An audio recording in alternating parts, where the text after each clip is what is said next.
Part 2. So, you may notice that there's times in your life, and I apologize, I'm crinkling up some napkins over here. There's times in your life where all of us get a little scared, where all of us get a little insecure. And if you're not careful, you can act out of that fear and you can act out of that insecurity. And when you act out of fear and insecurity, 99.9% of the time, nothing good is going to happen. When you feel yourself become afraid about something, like I had a friend who is dating someone. They're relatively early in the relationship.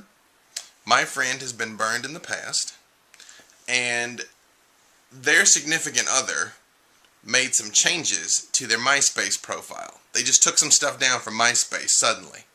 And my friend automatically was like, you know, they're hiding something, they're hiding something, they're hiding something, and they kind of freaked out and flashed back to all the people in the past and all of their exes that were hiding something and betrayed, and all of these like negative, nasty emotions came out that they just kind of spewed onto this new person who was kind of like, hey, whoa, what are you talking about?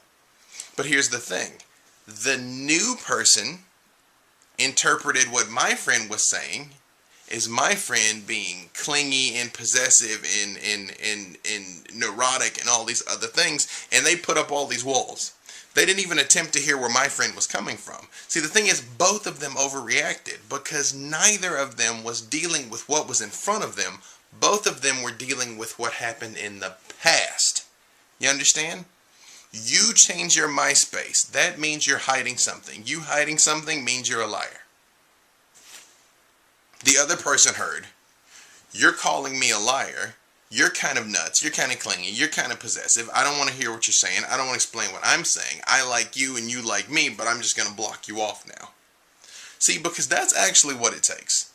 It actually takes you to really care about somebody, for you to try and push them away and try and keep them at arm's length. But that's not hurting them. That's hurting you. That's hurting you. And what I told these people, by the way, is I was like, you guys have to find a way to be able to communicate honestly and openly. And you have to find a way to put the past in the past and realize that this person that you are with right now is not the last 10 people you were with before now. Because I'll let you in on a secret. If you find that, you know, everybody that you date cheats on you, or that you've dated several abusive guys, like let's say 5 different guys have cheated on you, or 5 different girls have cheated on you. Most people that happens to will start to believe things like everybody cheats. But that's not true. What's the one thing that all of those people have in common? You. The only consistent factor in all of your dissatisfying relationships is you. So if you find that your friends always backstab you, look at you. If you find that you always get cheated on, look at you. If you find that everybody walks all over you, look at you, not them. What behaviors are you doing that's making this happen? And I was just talking to a friend of mine the other day who is a graduate of Landmark Education with me. I mentioned the Landmark Forum ages ago. The Landmark Forum is fantastic. It changed my life. It's one of the best things I ever did. Actually, it's probably the best thing I ever did. I warn you, don't go to the evening where you can just kind of come and see what it's like. Skip that. And I can also tell you the first day of it, because it's 3 weekend days. It's Friday, Saturday, and Sunday, and a follow-up Tuesday night. The Friday is weird. Believe me. Trust me. Go with it. Change your life. Anyhow, one of the things that they talk about there is the fact that shy people, in shyness, is actually kind of a form of narcissism. It's kind of a form of control. You think that shy people are trying to stay out of the way, but that's actually not what it is. It's not to stay out of the way. It's to make everybody stop and pay attention to them. It's to pull out of them the answer. It's the fact that you've got to extract this information and exert this effort and give them this attention to pull out of them what you want to know. Weird when you see it in that light, isn't it? Especially if you're a shy person. You're like, oh, that's not me. Oh, you sure? You sure? Right? So, look at your life then, and look at situations where you have negative habits that repeat over and over and over again. Look at situations where you know you should do things a certain way. You know you should not call this man. You know you shouldn't call him, because every time you call him, he makes you feel bad about yourself. And you go for a couple of days, and then you call him anyway. Why? Or, you're in a relationship with this man, who is abusive and calls you names and doesn't trust you and is mean to you, and you just sort of take it and you just sort of allow it and you just sort of let yourself be dominated again and again and again. Why?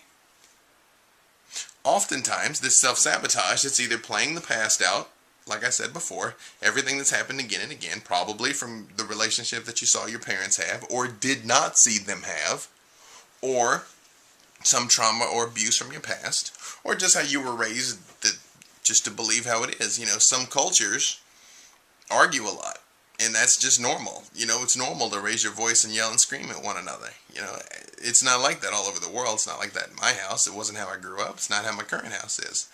If we can't speak like adults, then we're just not going to speak right now. We'll come back when we can talk about it like adults.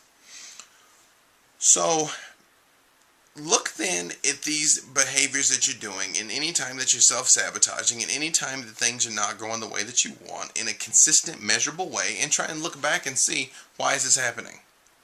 I actually just did an entire program on this. I'm going to explain here at the end, or if you're watching this on YouTube, it's at the end of part 1, about how to let go of this stuff, how to let go of these habits, how to let go of these patterns, how to let go of painful relationships and things that didn't work out and trauma from your past, and to be able to choose new ways of doing things and choose new approaches. Because if you ever heard the saying, if nothing changes, then nothing changes, or the definition of insanity is doing the same thing over and over again and expecting a different result, it's true. It's true. How can you expect to keep presenting yourself the same way and keep treating men the same way or keep treating women the same way and then suddenly magically have a successful, happy relationship with someone? It won't happen. It won't, right? Or I'll give you an example out of my own life.